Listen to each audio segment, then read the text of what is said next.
It's my pleasure to welcome His Excellency, Mr. Joko Widodo, President of Indonesia.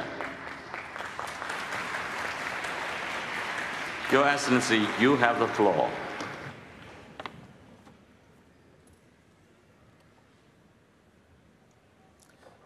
Yang Mulia Syekh Muhammad bin Zayed Al Nahyan, yang mulia para pemimpin.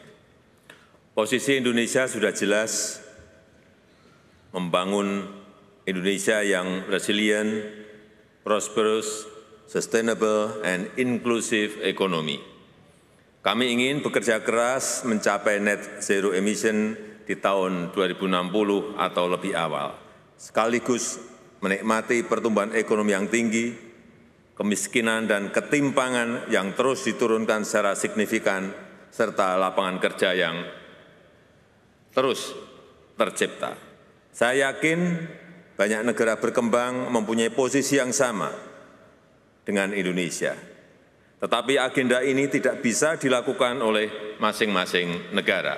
Perlu kerjasama yang kolaboratif dan inklusif berupa aksi-aksi nyata untuk menghasilkan karya-karya nyata. Itulah yang harus kita capai di COP28. Yang mulia, dengan segala keterbatasan, Indonesia terus menurunkan emisi karbon. Antara tahun 2020 tahun 2022, Indonesia berhasil menurunkan emisi karbon sebesar 42% dibandingkan dengan perencanaan business as usual tahun 2015. Kami juga bekerja keras untuk memperbaiki pengelolaan forest and other land use (FOLU) serta mempercepat transisi energi menuju energi baru terbarukan. Dalam hal pengelolaan FOLU, Indonesia terus menjaga dan memperluas hutan mangrove serta merehabilitasi hutan dan lahan. Deforestasi juga berhasil diturunkan pada titik terendah dalam 20 tahun terakhir.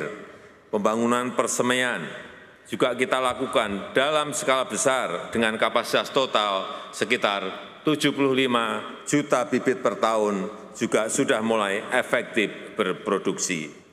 Dalam hal transisi energi, kami menempuh Indonesian Way of Just Energy Transition toward 2030, mempercepat pengembangan energi baru terbarukan serta menurunkan penggunaan batu bara. Pengembangan energi baru terbarukan terutama energi surya, air, angin, panas bumi, dan arus laut, serta pengembangan biodiesel, bioetanol, dan bioaftur juga semakin meluas. Saya baru saja meresmikan Cirata Floating Solar Power Plant terbesar di Asia Tenggara, menghasilkan 192 megawatt hasil kerjasama Indonesia dengan Uni Emirat Arab. Yang mulia, semua upaya tersebut membutuhkan pembiayaan yang besar. Negara-negara yang sedang berkembang tidak mungkin mampu melakukannya sendiri.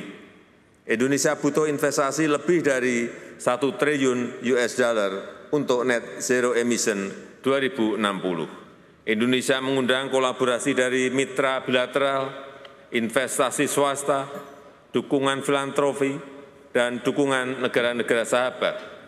Kami juga telah mempunyai platform pembiayaan inovatif yang kredibel, busa karbon, mekanisme transisi energi, sukuk dan obligasi hijau, pengelolaan dana lingkungan hidup dari Research-Based Payment. Bank-bank pembangunan dunia, MDBS, harus meningkatkan kapasitas pendanaan transisi energi dengan bunga rendah. Target Paris Agreement dan net zero emission hanya bisa dicapai jika kita bisa menuntaskan masalah pendanaan transisi energi ini. Dari situlah masalah dunia bisa diselesaikan. Terima kasih.